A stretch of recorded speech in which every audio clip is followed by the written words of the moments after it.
오늘 말씀의 제목은 바로 오순절 성령 충만의 신앙으로 무장하자. 한번 따라 하실까요? 오순절 성령 충만의 신앙으로 무장하라.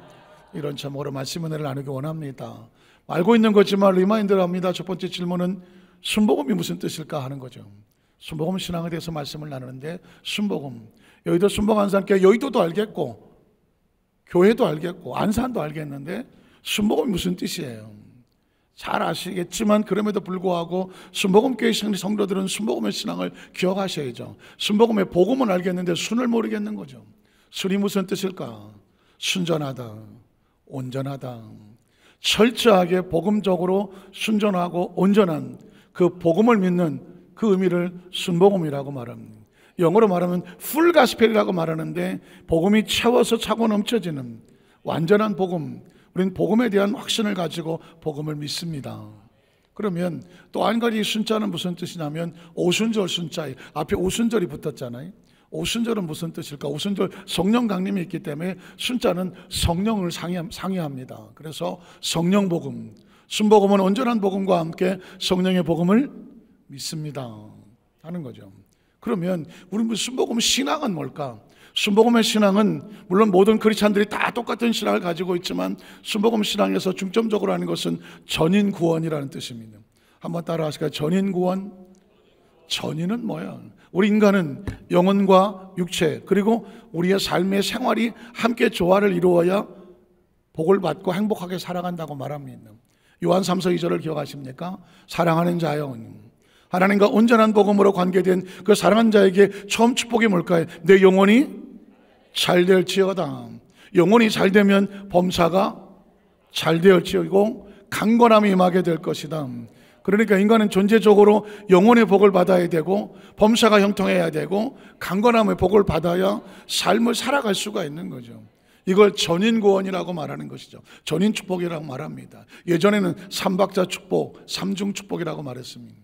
자, 그러면 우리 순복음에서 있는 철저하게 영혼이 잘 되고 범사가 영통하고 강건한 축복을 받는데, 이 축복의 기초가 뭐냐면 갈보리 십자가의 신앙입니다. 한번 따라해요. 십자가, 십자가, 십자가. 예수님이 십자가에서 우리의 저주 그리고 모든 질병, 우리의 모든 것들을 대속하셨기 때문에 그 예수의 십자가를 통해서 우리가 영혼이 잘 될 수 있는 거죠. 십자가를 통해서 범사가 형통해질 수 있는 것이고 십자가를 통해서 강건한 치유를 얻게 되는 줄로 믿습니다. 그러므로 갈보리 십자가의 신앙이 순복음 신앙의 기초와 같다면, 그 다음에는 오늘 다섯 번째로 뼈대가 있는데, 뼈대는 뭐냐? 오순절 성령 강림, 오순절 성령 충만이라는 것입니다. 그러니까 순복음 신앙의 가장 강력한 신앙의 뼈대는 뭐냐면 성령 충만, 성령 세례, 성령의 신앙으로 무장하라는 것입니다. 우리 첫 번째로 오순절 성령 강림의 모습을 한번 살펴보겠습니다. 오순절 성령 세례, 성령 강림을 하는데 도대체 의미가 뭘까? 오순절 성령 강림 모습의 작은 첫 번째는 뭐냐면 오순절을 한번 생각하는 것입니다. 오순절 잘 아시는 것 같기도 하지만 막상 오순절의 의미를 물어보면 오순절이 뭐지? 오순절의 오자는 다섯이라는 뜻이고 순이라고 하는 것은 열이라는 의미를 가지고 있습니다. 예전에 하순, 상순, 중순 다 10을 말하는 거예요. 그러니까 오순이라는 것은 50이라는 의미를 가지고 있는데, 이게 왜 절기가 될까? 레위기 23장 15절로 16절에 보면 안식일은 7번째 날이거든요. 이튿날 곧 너희가 요제로 곡식단을 가져온 날부터 세워서, 안식일이 몇 개가 있어요? 7개가 있습니다. 그러니까 안식일은 7번째 날인데 7번째 날이 7개가 있어요. 그러니까 77이, 그래도 오늘 3부 성가대에서는 바로 튀어나왔어요. 아까 2부 성가대에서는 77이 그랬더니 49인가? 물론 조금이다마는 77이 49 하잖아요. 그러니까 49일에 수요를 채우고, 그리고 7 안식일 날 그 다음 이튿날이면 며칠째예요? 50일째죠. 합하여 50일을 계수하여 50일째 되는 날 새로운 소재, 새로운 예배, 새로운 예물을 가지고 하나님 앞에 올려드려라. 그날이 무슨 날이냐? 오순절이라는 것입니다. 그러니까 구약 성경 속에 하나님께 나가서 특별한 감사 예배를 드리던 절기라는 것이 있었습니다. 그 절기, 유월절 기억하시죠? 애굽에서 나와서 자유를 얻은 날을 절기, 유월절을 절기를 아주 중요하게 정깁니다.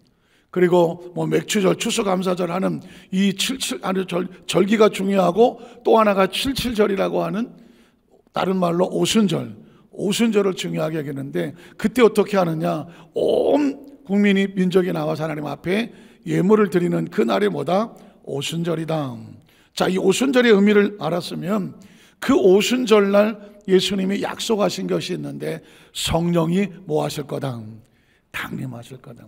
그래서 사도행전 2장 1절로 4절이 오늘 본문인데, 오순절 주의, 순복음 신앙, 성령운동, 성령복음을 가지는 성도들에게, 교회들에게, 사역자들에게 가장 중요한 본문이 뭐냐면 사도행전 2장 1절로 4절입니다.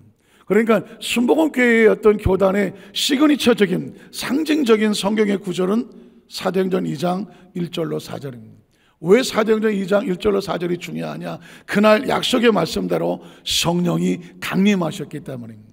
한번 따라하시죠. 성령 강림. 성령이 약속대로 강림하셨는데 누가 약속하셨습니까? 예수님께서 승천하시면서 제자들에게, 너희는 예루살렘 이 성전을 떠나지 말고 내게서 들은 바 아버지께서 약속하신 위로부터 내리는 능력, 아버지부터 내리는 능력을 받을 때까지 이 성전을 떠나지 마라.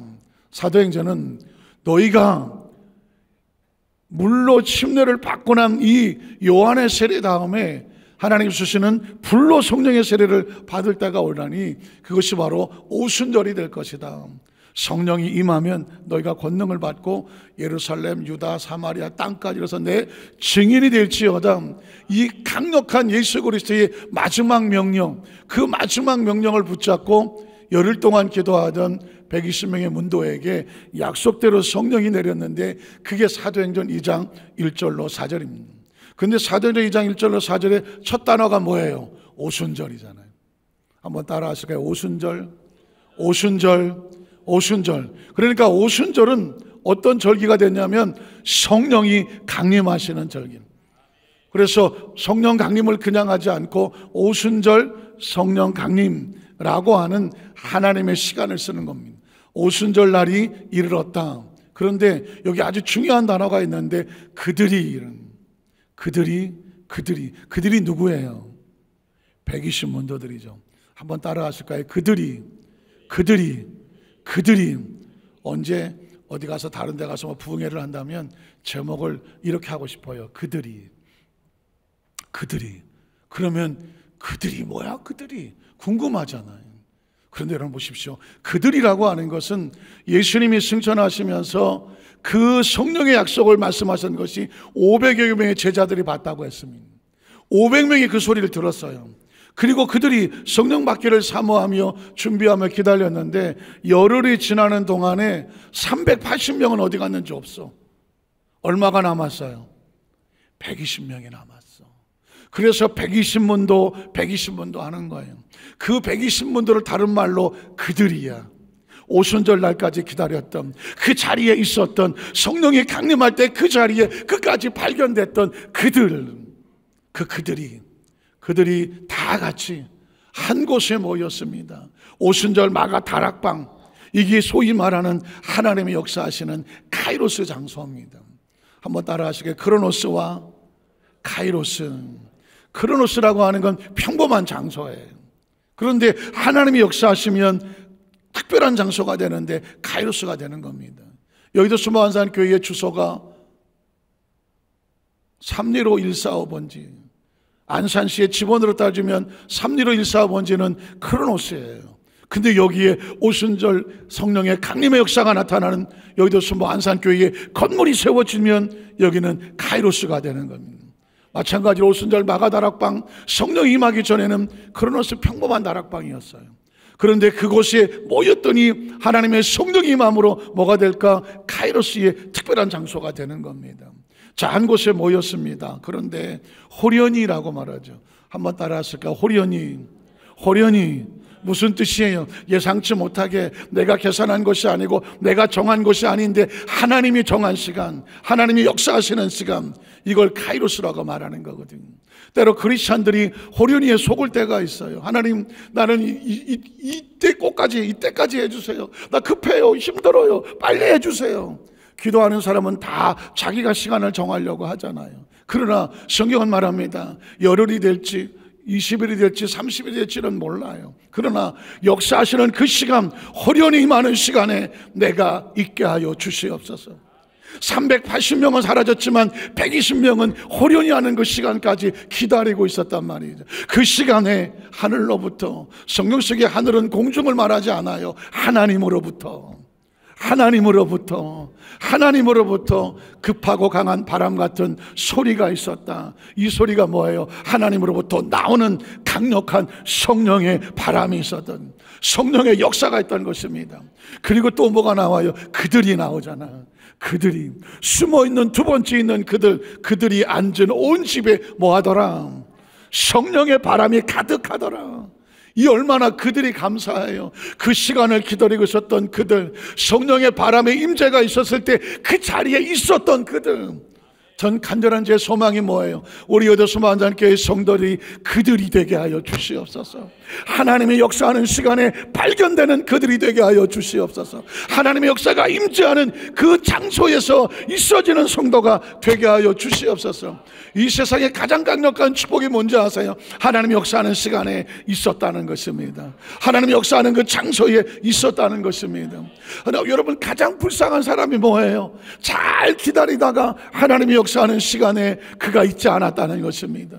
가장 불쌍한 사람은 잘 있었던 것 같은데 어느 날 보니까 하나님 역사하는 장소에 발견되지 않아요. 이게 얼마나 가슴 아픈 사건입니까? 우리 짧은 본문이지만 우리에게 그들이 되라, 하나님의 시간에 발견이 되라, 하나님의 장소에서 반드시 보여지는 존재가 되어져라. 그들이 있는 곳에 앉은 온 집에 하나님의 바람, 하나님의 성령이 가득하며 또 마치 불의 혀처럼 갈라지는 것들이 그들에게잖아요, 보여지잖아요. 그 자리에 있었기 때문에, 그 시간에 있었기 때문에 하나님의 역사가 보여지는 거거든요. 왜 보여지게 될까요? 이거는 그냥 환상도 아니고 착각이 아니에요. 실제적으로 하나님 3차, 4차원의 하나님이 3차 하나님 백성들에게 불로 역사하시고 바람으로 역사하여 주시고 생명으로 역사하신 것을 그들이 체험하게 되는 것이거든요. 체험하게 되는 것입니다. 크리스찬들의 가장 딜레마가 뭐예요? 예수를 믿기는 믿는데 머리는 알겠는데 체험이 안 되면 강력함이 나갈 수가 없어요. 그럴 수 있을 것 같기도 하기도 한다고 그럴까 하다가 만단 말이에요. 그러나 이 체험을 하게 되면 하나님이 믿어지게 되잖아요. 하나님이 느껴지게 되고 말씀이 깨달아지게 되고 말씀의 권세가 나를 통하여 나타나게 되어지잖아요. 저는 우리 여도수환자교회 성도들이 머리로 아는 성도가 아니라 체험적인 성도가 되기를 주의 이름으로 축복합니다. 그러니까 그들이 소중하잖아요. 그 자리에 있었던 그들, 그 시간에 있었던 그들, 그 역사를 보았던 그들, 얼마나 감사합니까? 그들에게 보여 각 사람, 그들 한 사람 머리 위에 임하여 있더니 자, 또 그들이 나와. 그들이 접수 네 번째 나와. 그들이 다 성령의 무엇을 받고 충만함을 받고, 성령의 충만함을 받고, 이걸 성령의 침례라고 말하는 거예요. 성령의 세례라고 말하는 거예요. 다음 주에는 우리 교회에 이제 침례식이 있는데 침례 의미가 뭘까요? 예수를 구주로 믿고 이제는 옛사람으로 살지 아니하고 새사람으로 살기를 원합니다. 원래는 강에 가서 그 물속에 자신의 몸을 온전히 담궈서 옛사람은 다 죽어지고 새로운 삶으로 살아갑니다. 예수 죽음 내 죽음, 예수 부활 내 부활, 예수 생명 내 생명, 새로운 중생의 이것을 표현하고 이것을 의식하는 게 침례거든요. 그런데 이 물로 침례를 주는 것은 요한이 했지만 너희는 몇 날이 못돼요 성령으로 침례를 받는다. 우리가 성령 속에 완전히 잠겨져서 옛사람은 다 성령과 함께 깨끗이 사라져 나가고 새로운 성령으로 다시 태어나게 하여 주시옵소서. 이게 성령의 세례라는 건, 그것이 성령의 충만함이라고 말하는, 충만함을 받고 성령의 말하게 하심을 따라서 다른 언어들로 말하기를 시작하더라. 이제는 내 말을 하는 것이 아니라 성령의 감동을 주시고 성령의 지혜를 주시고 성령의 명철을 주시고 성령의 분별을 주셔서 한마디 한마디 말에 성령님의 인도가 있다는 것이. 한번 따라하실까요? 성령님, 내 언어를, 내 생각을, 내 모든 삶을 통제하고 지배하고 다스려 주시옵소서. 여러분, 나이를 먹어가며 땅을 치고 가슴 아픈 게 뭐예요? 옛날에 왜 내가 그때 그런 말을 했을까? 혹시 그런 후회 없으세요? 그때 왜 그런 말을 했을까? 왜 내가 그때 그런 행동을 했을까? 그런 생각을 했을까? 왜냐하면 내 말은, 내 생각은, 그리고 내가 결정하는 것은 세월이 지나가 보면 때로 땅을 치고 후회하잖아요.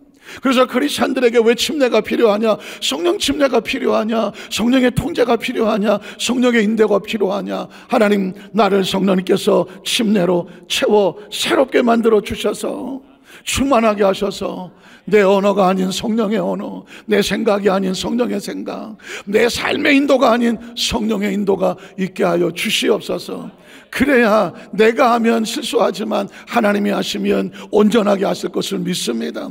그래서 성령설에 성령 충만이라고 목을 매는 이유가 그 축복의 은혜를 사모하기 때문이거든요. 다른 언어들로 말하기를 시작하더라. 이 성령 세례의 장면을 보면 몇 가지 상징적인 게 나오는데, 그 첫 번째는 뭐냐면 바람이라고 하는, 급하고 강한 바람 같은 소리가 있었다. 성령의 역사하시면 바람 같은 역사가 있습니다. 자, 창세기 2장 7절에 보면 바람은 무엇을 의미하냐면 야훼 하나님의 땅의 흙으로 사람을 지으셨어요. 그러면 아직은 흙덩어리죠. 아직은 육체뿐입니다. 그런데 거기에 생기를, 제가 수도 없이 말씀드립니다. 생기라는 단어가 없으면 우주는 의미가 없어요. 생기라는 단어가 없으면 생명은 의미가 없어요. 생기라는 단어가 없으면 육체는 의미가 없어요. 왜냐하면 생기가 뭐냐면 하나님의 영이에요. 하나님의 바람, 하나님의 호흡, 하나님의 숨이에요. 사람이 살았는지 죽었는지 뭘 보고 알아요? 숨을 쉬는지 숨을 쉬지 않는지 보고 육체가 살았는지 죽었는지를 알잖아요. 마찬가지로 영혼이 살았는지 죽었는지 어떻게 아느냐? 하나님의 영이 들어와야 돼요. 하나님의 호흡이 들어와야 돼요. 그 생기를 그 코에 불어넣으셨다고 말하는 거예요. 그러니까 하나님의 바람이, 하나님의 생기가, 하나님의 영이, 하나님의 호흡이 육체 가운데 들어와, 땅에 들어와, 흙에 들어와, 그 시간과 공간에 들어오면 어떤 일이 벌어집니까? 생명이 살아나. 그래서 그걸 뭐라고 말하냐면 사람이 생명이 됐다, 리빙 스피릿이 됐다, 영적인 존재가 됐다. 흙덩어리, 더 이상 흙덩어리가 아니다, 영적인 존재가 됐다. 영적인 존재를 만드는 게 뭘까? 생기, 하나님의 바람이라는 것입니다. 그 흙덩어리에 하나님의 바람, 생기가 들어오니까 생명이 됐다. 마치 오순절 마가다락방에 하나님을 잃어버리고 영적으로 흙과 같이 연약한 그들 속에 바람이 불어왔는데, 이 바람은 무슨 바람이에요? 성령의 바람이고 생기의 바람이고 하나님의 바람이고 하나님의 영이 들어오니, 영이 들어오니까 어떻게 돼요? 그들이 다 살았더라. 성경 속에 하나님의 바람은 바로 이렇게 살리는 바람입니다.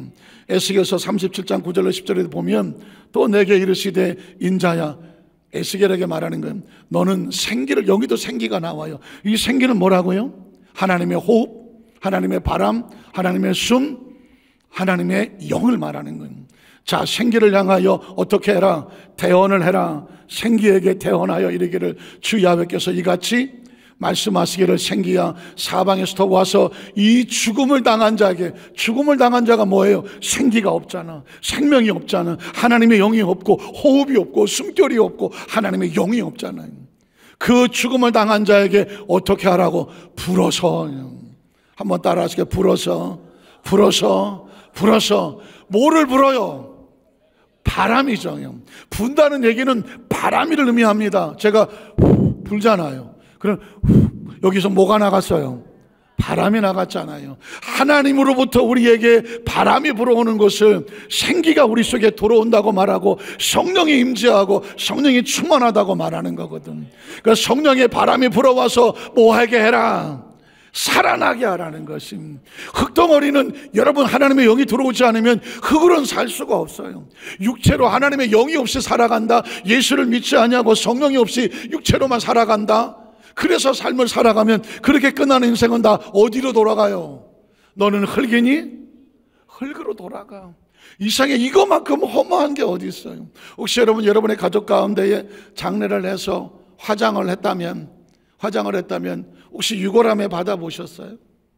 유골함에 받아보셨어? 요만큼도 안 나와. 요만큼도 안 나와. 요만한 유골함에. 그러니까 제가 제 아는 친척이 그 유골함도 제가 안았던 기억이 있는데, 뭐 저희 아버님 소천하실 때도 여기다가 안았다고. 여기다. 인생이 그렇게 허무할 수가 없잖아요. 그렇게 정정하고 갔던 사람이 이 세상을 육체로 떠나고 나면 화장을 하고 유골함에 담아놓으면 딸랑 요만한 거 하나 있어. 그게 인생이라고. 흙은 흙으로 그렇게 사라져. 그런데 저와 여러분 그런 존재가 아니거든요. 흙은 잠시 하나님의 영을 우리 속에 부어주시고 영을 담는 그릇에 불과해. 그 담았던 그릇이 흙덩어리가 가루가 돼서 흙에 묻히는 건 당연한 거야. 그러나 저와 여러분의 실체적인 존재는 더 이상 흙이 아니거든. 하나님의 생기가 우리 속에 들어와서 생영이 됐다고 말하니까 저와 여러분은 영적인 존재거든요. 예수님을 구주로 믿으시면 아멘 하시기 바랍니다. 예수 믿는 성도는 흙으로 끝나지 않아. 영적인 존재가 있어요. 생명인 거예요. 그러니까 오늘 이 에스겔 환상 속에도 마찬가지입니다. 생기가 사방에서부터 와서 죽음을 당한 자에게 불어 들어가면 그가 어떻게 된다? 살아나게 된다는 거죠. 살아나게 된다는 건 우리를 살리는 건 다른 게 아닙니다. 하나님의 영이 살립니다. 그래서 그 다음 절에 보니까 어떻게 했어요? 이에 내가 그 명령대로 말씀대로 대언했더니 생기가, 하나님의 호흡이, 하나님의 영이, 하나님의 바람이, 하나님의 숨결이 그들에게, 그 마른 뼈다귀들에게 들어가매 어떻게 됐습니까? 그들이 곧 어떻게 해서 살아나서 일어나 서는데 극히 큰 군대였더라. 그들은 이스라엘의 옛날에 죽은 군대들이었습니다. 그러나 그들의 생기가 사라지고 영혼이 사라지니까, 숨이 사라지니까 마른 뼈다귀로 전락해버리죠. 그 마른 뼈다귀는 하나님이 없는 이스라엘 민족, 하나님이 없는 세계를 말하는 것. 어쩌면 저와 여러분 인생의 삶 가운데 하나님의 영이 떨어져 나가면, 하나님의 영이 분리되면 마른 뼈다귀와 같아요. 황량하고 아무 쓸모가 없고 죽은 자와 같은 거죠. 그것을 살리는 게 뭐다? 하나님의 영인 거예요. 하나님의 성령이 우리 속에 들어와서 우리를 다시 살리시면 이때 사는 것은 영원히, 네가 살지 말고 영원히 사는 거라고. 영원히. 하기야 얘도 살고 싶겠지. 하나님의 영이 사는 거예요. 그러니까 이 세상은 두 가지 종류의 생명이 보여요. 육체로 살다가 육체로 끝나는 것이 있고, 영으로 들어와서 영으로 살다가 육체가 이 세상에 묻는다고 할지라도 그 영혼은 하나님께서 하나님의 나라로 인도하실 것을 믿습니다. 저는 우리 여도수만사교회 성도들에게 제 마음에 간절한 기도 제목이 뭔지 아세요? 이전에 돌아와서 말씀을 듣고 기도하는 하나님의 사람들에게 생기가 들어가서 말씀을 들을 때마다 생기가 들어가고, 찬양할 때마다 생기가 들어가고, 기도할 때마다 생기가 드러나서 그들이 영이 살아나고, 영적인 능력이 살아나고, 기도의 능력이 살아나고, 말씀의 능력이 살아나고, 더 이상 예배 드리는 구경꾼이 아니라, 방관자가 아니라, 여러분 하나님의 성령이 들어와서 이 교회를 내가 어떻게 세울까? 하나님 나를 어떻게 일을 할까? 내가 이 땅에 삶을 사는 동안 하나님 나를 통하여서 하나님 나라가 확장되어지도록 주께서 나를 사용하여 주시옵소서. 주님의 축복의 통로가 되게 하여 주시옵소서. 저는 우리 여도수만사교회 성도들이 이 땅에 어떻게 해서 이 땅에서 여기를 살아왔는데, 우리가 어떻게 정말로 어떻게 저기 와서 살고 있습니까? 안산 말고요, 지구요, 지구. 우리가 어떻게 태어났냐고요? 모르지 뭐. 우리가 어떻게 지금까지 살아왔냐고요? 모르지 뭐. 열심히 살아왔다고는 하겠죠. 우리가 이 땅을 떠날 때에 어떻게 갈지 우리가 어떻게 아느냐고요? 모른다고요. 우리가 이 땅을 떠날 때 어디로 갈까? 그건 확실히 알지. 예수를 통하여서 내가 길이요 진리요 생명이니 나로 말미암 자고는 아버지께로 올 자가 없다고 했으니 아버지께로 간다. 아버지께로 간다. 아버지께로 간다. 예수 믿고 천당 가자고 예전에 말했어요. 그래서 그게 막 하도 무식하게 들리니까 예수 천국 불신지옥 했어요. 그거 하지 말라고 말했어요. 그러나 궁극적으로 보자고요. 이 땅의 삶을 사는 동안에 우리의 궁극적인 목적은 어디 가는 거예요? 천국을 가야 돼요. 그러니까 예수 믿고 천국 갑시다 그러면 쌍팔년도에 하던 그런 구닥다리 전도를 하냐, 맞는 얘기 같지만, 그러나 예수 열심히 믿고 천국 안 가면 무슨 의미가 있어요? 예수 믿는 척만 하다가, 교회 열심히 다니며 구경만 하다가, 예수 믿기는 머리는 알아도 내 삶 속에 예수가 없는데, 예수 믿는 흉내를 많이 냈지만 진짜 내가 예수 믿는지 나도 모르겠는데, 이렇게 사는 것만큼 허무한 게 어디 있어요? 어디 있냐고요. 진짜 예수 믿어야 되거든. 진짜 예수 믿어야 되거든. 진짜 천국 가야 되거든. 진짜 내 안에 육신의 이 겉으로 사는 것이 아니라 내 안에 성령이 나를 통제하고 지배해서 내가 언제 이 세상을 떠나도 난 하나님 나라가 소망이 있고, 내가 지금 세상 똑같이 살아가는 것 같지만 내 안에 성령님이 계셔서 성령이 나를 통제하고 지배하고 살아가게 하는 세상과 분리된 삶을 내가 살고 있는 걸 내가 확신하거든. 이렇게 살아야 이 땅의 삶을 100년을 살아도 할렐루야하고 200년 살아야 되나, 200년 어쨌든 이 땅의 삶에 최선의 삶을 다하고 사명 감당하고 착하고 충성된 하나님의 나라 속에 일어서는 군대가 돼야 되잖아. 믿으십니까? 성경은 그래서 우리에게 바람이라는 얘기를 하는 얘기는 하나님의 영이 들어가면 산다는 것이죠. 요한복음 3장 8절에도 말합니다. 바람이 임의로 불매. 예수님께서 성령으로 태어난 사람을 어떻게 비유할까? 바람이 임의로 불매. 여기서 왔다 갔다 하지만 소리는 들려. 바람의 소리는 들려. 그러나 어디서 와서 어디로 가는지 바람을 알 수가 없어. 마치 성령으로 난 사람도 그러하다. 저와 여러분이 어디서 왔는지 몰라. 어디로 가는지 육체는 모른다고. 그러나 영혼은 정확하게 알지. 예수를 믿고 구원받고 나면 하나님께로부터 왔구나. 바람은 자기가 어디서 왔는지 알겠지. 바람은 왜 부는지 알겠지. 바람은 자기 스스로 어디로 가는지 알겠지. 그러나 육은 모르는 것처럼 우리 영혼은 알겠지. 우리 영혼은 하나님으로부터 와서 하나님 안에 살다가 어디로 갈까요? 하나님께로 반드시 가야 돼. 육체의 소망은 딴 게 아니야. 우리 영혼 속에 천년만년 사는 게 아니라고. 육체가, 영혼이 우리 육체 속에 천년만년 갇혀 있으면 뭐 하겠어? 영혼은 어디서 자유하느냐? 하나님 나라 속에서 자유하다. 그러니까 성령으로 난 사람은 이와 같다. 또 8장 9절에 보면, 로마서 8장 9절, 만일 너희 속에 하나님의 영이 거하시면, 너희 속에 거하시면 너희가 육신에 있지 아니하고 어디에 있어요? 영에 있어요. 영에 있다고. 그러니까 철저하게 육적인 신앙과 영적인 신앙이 있다고 하면 우리는 육신의 신앙으로 사는 것이 아니라 영적인 신앙으로 살아야 돼. 아까 제가 말씀드렸잖아요. 육신이 목마르면 물 먹어야 되지만 영이 목마른 건 다른 걸로 되지 않아. 예배, 말씀, 기도와 찬양을 통해서. 그래서 여러분, 하나님 예배의 말씀으로 사는 사람은, 말씀으로 살아간 사람은 영이 늘 충만하고 빛이 나요. 제가 아까 이부 성도들에게 그런 말을 막판에 했는데, 저의 기도 제목은 뭐냐면, 우리 성도를 이렇게 보면 안 보여야 되는데, 안 보여야 되는데, 어떤 성도는 빛이 계속 밝아지는 성도가 있고, 어떤 성도는 빛이 자꾸 꺼지는 성도가 있어. 이거 잘못 얘기하면 참 애매해지게 되는데, 목사님 뭘 자꾸 보시나. 그런데 어쩔 수 없어요. 어떤 성도를 보면 교회 나온 지 얼마 안 되는데도 빛이 막 나. 왜? 벌써 은혜가 들어갔거든. 누가 알아요? 벌써 얼굴에 빛이 난다니까요. 죄송한 얘기지만 어떤 분들은 빛이 계속 나야 되는데 빛이 점점 꺼져. 그러면 제가 마음이 어떻겠어요? 괴롭지.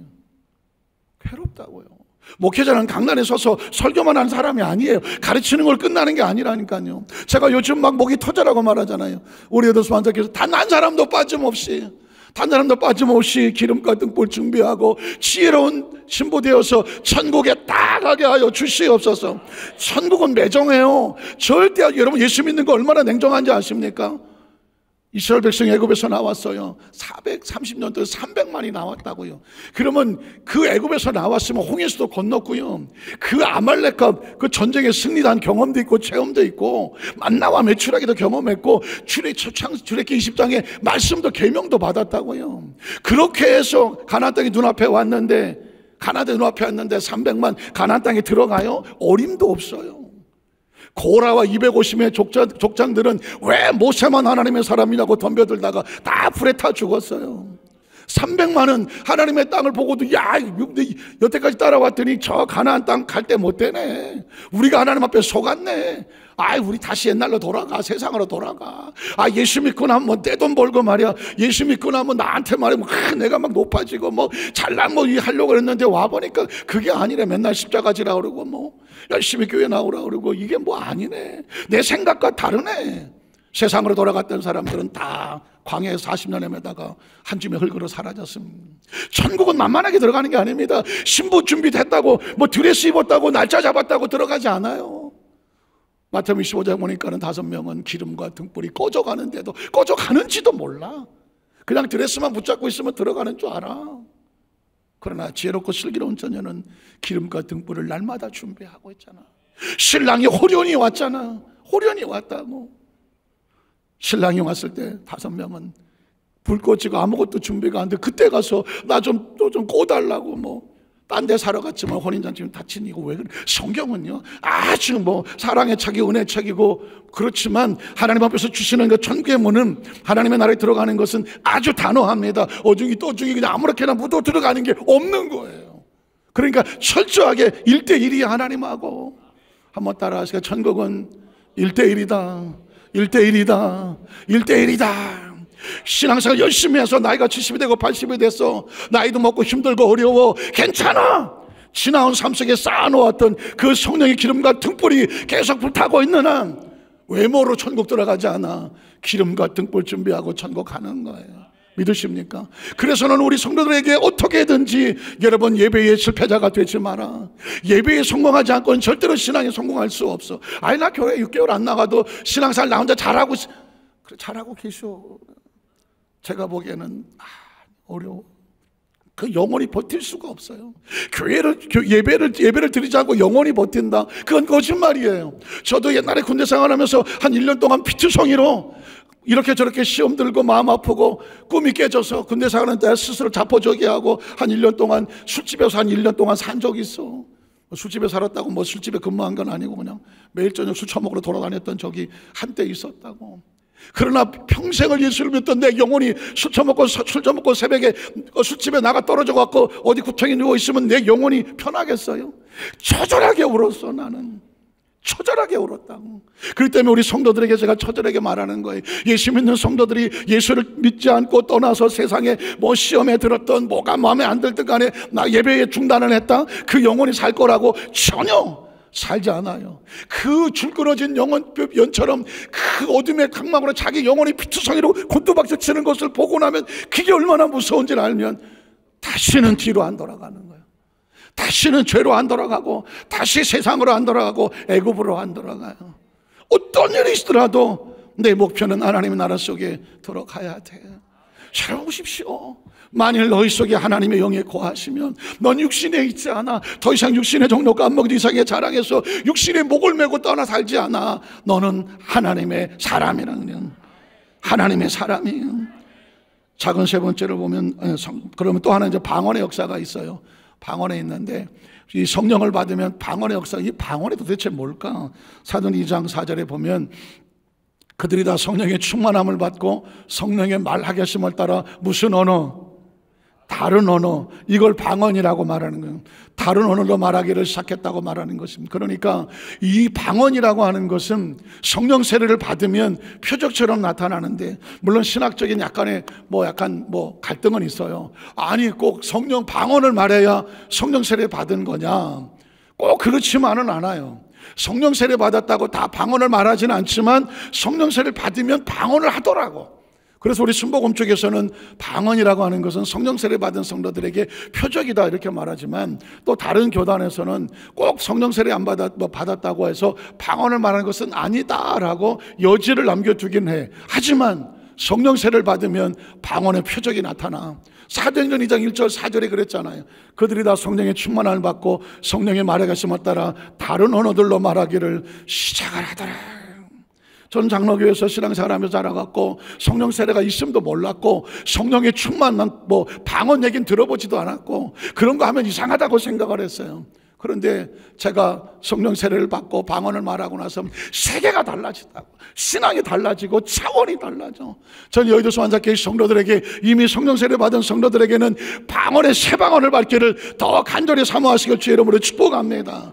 방언 은사를 받지 않은 성도들에게는 할 수만 있으면 방언 못한다고 천국 안 가는 건 아니야. 그러나 그럼에도 불구하고 성령 충만 받고 방언을 말할 수 있는 이 은사를 달라고 여러분 구하시기를 축복합니다. 방언 기도를 하게 되면, 방언을 말하게 되면 세상이 달라지고 시야가 달라지고요, 영적인 세계가 달라져. 그래서 사도행전 2장 1절에 성령께서 임재하셨을 때 불의 여같이 바람같이 호련히 나타났지만 마지막에 했던 것은 뭐냐면 성령이 방언을 말하기 시작했어. 방언을 말하기 시작했어. 그런데 이 방언에 대한 이야기를 보면 고린도서 14장 2절에 보면 방언을 말하는 자는 사람에게 하는 게 아니다. 누구에게 하는 거다? 하나님께. 이 방언 기도가 필요한 이유가 뭐냐면, 하나님과 긴밀하게 기도할 때, 내가 지금 어떤 일을 하게 될 때에 정말 내가 어떻게 소리 놓고 기도하지 못하지만 버스 안에서, 차 안에서, 그리고 어떤 병원에서 어떤 중보 기도를 할 때 무시로 속으로 하나님과 이 방언으로 기도할 수 있는 건 하나님의 비밀을 말하는 건, 그 다음 절에 보니까 이런 알아듣는 자가 없지만 영으로 뭘 하는 거다? 비밀을 말하는 거다. 또 로마서 8장 26절에 보니까 이와 같이 성령도 우리 연약함을 도우시나니 우리가 마땅히 어떻게 기도할지를 모르겠어. 그런데 알 바를 못할 때 성령께서 말할 수 없는 탄식으로 우리에서 친히 간구하셔 성령이 우리 안에 기도하게 하실 때, 그때 방언 기도가 나오는 거야. 그때 방언 기도가 나. 여러분 혹시 막 들어보셨겠지만은 마음이 너무 불안하고 힘들 때, 이상하다 싶어서 뭔지 모르겠지만 방언 기도를 하잖아요. 그럴 때에, 그 방언 기도를 할 때에 아이에게 어떤 어려운 위험한 문제가 있을 때, 또 어떤 가정에 어떤 문제가 있을 때 제가 방언 기도한 동안에 거기서 문제가 해결이 되는 역사가 나타나는, 제가 나중에 시간이 되면은 그분에 따라 제가 간증도 하고 말씀하겠지만, 방언 기도는 어떤 하나님의 역사가 나타나게 하는, 시간과 공간을 초월해서 하나님 교통할 수 있는 특별한 통로가 뭘까? 성령이 말씀하게 하시는 방언 기도입니다. 자, 그러면 마지막으로 이 성령 강림의 의미가 뭘까? 혹시 여러분 주보를 보시면 목사 오늘 설교가 오늘 절반도 안 했는데 벌써 12시가 다 돼갔네. 걱정 안 하시대. 오늘 여기서 끝날 거예요. 그 나머지 반은 다음 주에요. 저도 제가 오늘 이렇게 설교를 하게 될 때 하나님이 성령에 대한 설교를 하게 되잖아요. 이 놀라운 거는요, 성령에 대한 설교를 하면, 제가 지금 아까 2부 때도 머리부터 발까지 다 젖었어. 지금 나는 양말까지 젖는 건 처음 경험을 봤어. 양말도 다 젖었어. 그래서 내가 가서 갈아 신고 그냥 싹 갈아입고 올라왔는데 지금도 이미 벌써 난 다 젖었어. 그런데 성령이 말씀하고 성령에 대한 설교를 하게 되면 성령께서 우리 성령 가운데 막 운행하시고 역사하시고 성령이 치료하시고 불을 주시고 성령을 충만케 한 역사가 나타날 줄로 믿습니다. 왜냐하면 성령을 인정하잖아, 성령을 환영하잖아, 성령을 모셔드리잖아, 성령을 선포하잖아. 성령 역사해달라고 성령님을 가서 말씀을 증거하면 성령이 운행하시거든. 자, 그러면 성령 강림의 의미가 뭘까? 성령이 강림하시는 이유는 약속이 성취가 되는 거예요. 자, 이사야 32장 15절에 보니까 마침내 위에서부터 영을 우리에게 뭐 하겠다고. 이사야는 예수님 탄생 이전에 900년 전에 이미 구약 성경 속에 하나님께서 이 이사야를 통해서 예언합니다. 마침내 위로부터 영을 우리에게 부어주실 것이니 광야가 아름다운 마치는. 그러니까 성령이 부어지면 피투성이 같은 사막과 같은 심령으로 살던 삶이 뭐가 되느냐? 아름다운 밭이 되며 그 아름다운 밭이 다 풍성하고 아름다운 숲으로 여기게 될 것이다. 또 그 다음 절에 보면은 또 새 영을 너희 속에 두어주고 새 영을 너희에게 부어주면 마음이 어떻게 된다? 새로운 마음을 주신, 새 마음을 받아야 돼. 새 마음을 너에게 주고 또 너 육신에게 굳은 마음을 제하고 부드러운 마음을, 성령을 받으면 벌써 마음이 새로워지면 말이 달라. 말이 싸납지를 않아. 말이 막 비판적이지를 않아. 말이 정죄하지 않아. 말로 사람을 죽이지 않아. 말로 사람을 평가하지 않아. 말이 차갑지를 않아. 말이 파괴적이지를 않는다고. 예전에 내 속에서 나왔던 그런 비판적이고 정죄하고 그리고 막 파괴적이고 그리고 막 폭력적이고 그리고 막 싸납고 이런 모든 굳었던 마음을 성령은 다 어떻게 제거하고 말이 부드러워. 말이 부드럽다고. 우리 자고 계시는 분의 얼굴 한번 쳐다보세요. 이분이 부드러운가? 그리고 뭔가 좀 싸놨거든 이렇게 말씀하세요. 성령으로 충만하십시다. 좀 듣기 싫거든 너도 충만하십시오. 이야기는 뭐냐면 우리 본질적으로 기질적으로 가지고 있던 내 성격, MBTI, 혈액형 어떡하겠어. 그러나 이 기질을 누가 바꾸냐? 성령이 바꾸셔요. 굳은 마음을 제거하고 부드러운 마음을 너에게 줄 것이며 내 영을 또 너희 속에 두어서 너희로 내 율례를 행하게 돼. 계명을 지키게 만들어. 성령을 받으면은요, 계명이 두려워. 계명이 소중하다고. 말씀 하나하나를 내가 지키지 않을 수가 없어. 진짜 예수 믿는 사람은 계명을 무시하지 않아. 진짜 성령 받은 사람은 계명을 무시하지 않아요. 예수 믿는다고 계명을 무시하면 예수 안 믿는 거예요. 이 성령 받았는데 계명을 무시하면 성령 안 받은 거라고. 왜냐하면 너희 속에 내 영을 두면 율례를 행하게 하고, 율례를 뭐 하게 한다? 지키게 한다고 말했어요. 요에서 2장에 보니까 시온의 자녀들아, 너희는 너희 하나님 야훼로 말미암아 기뻐하며 즐거워할지어다. 그가 너희를 위해서 뭐해? 비를 내리시되 이른비를 너에게 적당하게 주시리니 이른비와 늦은비가 예전과 같다. 이스라엘 백성들의 농사법에는 이른비가 왔을 때 씨를 심어 늦은비 오고 나서부터 뭐 할까? 그 다음에 이제 추수를 하는 거예요. 1900년도에 저 미국 아주사에 성령의 세례가 내렸어. 사도행전 2장의 세례를 이른비 성령이라고 말하고 1900년도 저 미국 아주사에 내렸던 것을 갖다 늦은비 성령이라고 말하고, 그 늦은비 성령 받고 출발한 교단이 오순절 교단이고 어셈블리 오브 갓이라고 하는 하나님의 성회고, 우리 한국에서는 순복음 교단이라고 말하는 거예요.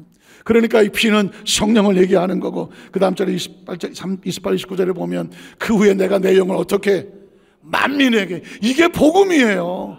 예전에 구약시대의 성령은요, 왕만 받았어. 제사장만 받고 선지자 세 사람에게만, 세 종류에게만 기름을 부었다고. 그런데 요엘서 오니까 하나님께서 그 제약을 풀어버렸어. 만민에게. 왕 아니어도 돼. 제사장 아니어도 된다고. 뭐 선지자 아니어도 된다고. 내 남종과 여종에게, 만민에게 영을 부어주리니 너희 자녀들이 장래일을 말할 것이고 늙은이는 꿈을 꿀 것이고 젊은이가 환상과 이상을 볼 것이고, 그때 내가 또 내 영을 남종과 여종에게 부어줄 것인데. 어떻게 부어줄 것인데 그 영을 받아. 하나님의 사람들에게 다 영을 부어주시겠다고 말씀했어. 성령님을 인정하는 사람에게, 환영하는 사람에게, 모셔드리는 사람에게, 성령 받기를 원하는 사람에게. 그 성령을 받고 나면 이 성령의 세례의 마지막 표적은 뭐냐? 종말이 임박했다는 거예요. 자, 사도행 2장 16절로 17절에 보면 이르고 선자 요엘을 통하여 말씀한 것이니 일러스되 하나님 말씀하시기를 말세해라는 거예요. 말세가 무슨 뜻이에요? 세상에 마지막 종말이란 뜻이에요. 자, 말세에 내가 내 영을 모든 육체에게 부어준다고 말했어. 그러므로 이 말씀대로 성령이 부어졌다는 얘기는 뭐예요? 이미 사도행전 2장에 성령이 부어지면서 이 세상에 말세가 시작이 되는 거예요. 말세가 시작이 되는 거예요. 그리고 이제 그 세상의 그 마지막 시대가 오늘날까지 이르러서 지금 시대를 뭐라고 말하냐면 말세, 지말이라고 말해. 말세 중에 말세라고 해요. 여러분 세계 정세를 바라보면 마지막 시대에 와 있다. 굳이 뭐 이런 거를 하고 싶진 않은데 세상이 그렇게 돌아가는 것처럼 보이지 않아요? 자, 3차 대전 아마겟돈 전쟁이 저 유럽 대륙에서 벌어질 거라고 알았는데 벌어지면 지금 뭐 러시아하고 미국, 뭐 중국 껴있고 또 뭐 이스라엘하고 중동에 보니까 또 아제르바이잔이 또 뭐 연결되고, 지금 유럽은요 어쩌면요 전쟁에 준비해서 정신이 없어요. 그거보다 더 무서운 건지 아십니까? 세계 기후가 이상해요. 우리나라 날씨도 이상해요. 서울에서 바나나가 열리기 시작한답니다. 어떤 분이 태국에 뭐 출장을 다녀오셨는데 이렇게 말해요. 태국이 더 시원해요. 여러분 앞으로 내년에 피서를 어디로 가셔야 되면 태국이나 베트남, 동남아시아로 가셔야 돼. 왜? 거기가 더 시원해. 어디보다? 우리나라보다. 물론 족구처럼 보이지만 지금 지구 기상학자들은 이렇게 말하죠. 지구라고 하는 이 지구가, 별이 스스로 자기 존재를 보호하기 위해서 자정하는 능력이 있는데 그 자정하는 큰 조건이 10개 정도 된다고 그래요. 그런데 그 중에 벌써 5개, 7개까지가 무너져 내리기 시작한대. 어느 정도 스스로 지구가 자기가 스스로 존재하는 걸 포기해. 기후가 그렇고, 여러분 세계 바다 오염이 그렇고, 빙하가 녹아내리는 속도가 그렇고, 세계 해수면이 1도 뭐 온도가 1도만 올라가고 수면이 몇 센치만 올라가면 지구가 뭐 이런 것들을 종합해 보면은 성경이 말하고 있는, 어떤 분은 말하죠. 세계 종말에 12시 5분 전, 지금 12시 2분 전이야. 얼마 남지도 않았어. 물론 그게 뭐 어떻게 될 것은 하나님의 때에 이르겠지만 중요한 건 뭐냐면 성령의 역사하심만 보더라도 우리는 말세 중에 살아있으니 성령 받은 주의 백성들아 무릇 깨어서 기도하라는 거죠. 그날이 도적같이 올 거다. 그 마지막 말씀에 정리를 하면서 종말론이라고 있죠. 에스카톨로지라고 하는 이 종말은 두 가지 종말이 있습니다. 히스토리카라는 역사적 종말이 있고 인디비주얼이라는 개인적인 종말이 있어요. 역사적 종말은 뭐 3차 세대니 그렇고 지구가 어떻고 뭐 어떤 이런 것으로 역사적인 것이지만 인디비주얼이라고 말하는 개인적인 종말은 뭐예요? 우리가 언제 어느 때 하나님 앞에 갈지를 모른다는 거예요. 그러므로 우리는 깨워서 지혜롭고 슬기로운 그리스도의 신부처럼 늘 기름과 등불을 준비해야 되는데 그 우리의 신앙을 지켜내는 그 기름이 뭐예요? 성령의 기름이에요. 그리고 말씀의 빛으로 무장을 해야 한 영혼도 실족하지 아니하고 하나님께로 올라갈 수 있는 거예요. 저와 여러분의 가장 중요한 교회 다닌 수천 년 교회 다닌 역사가 중요하지 않아요. 하나님 앞에 설 수 있느냐 준비가 중요한 거란 말이에요. 우리 어디서 앉았기에 모든 성도들이 오순절 이 성령 충만의 신앙을 무장해서 매일매일이 하나님 앞에서 담대하고 자신 있고 천국을 준비하고 살아가는 우성을 내시기를 주님의 이름으로 축원합니다. 기도하겠습니다. 두 사람은 가슴에 얹으시기를 바랍니다.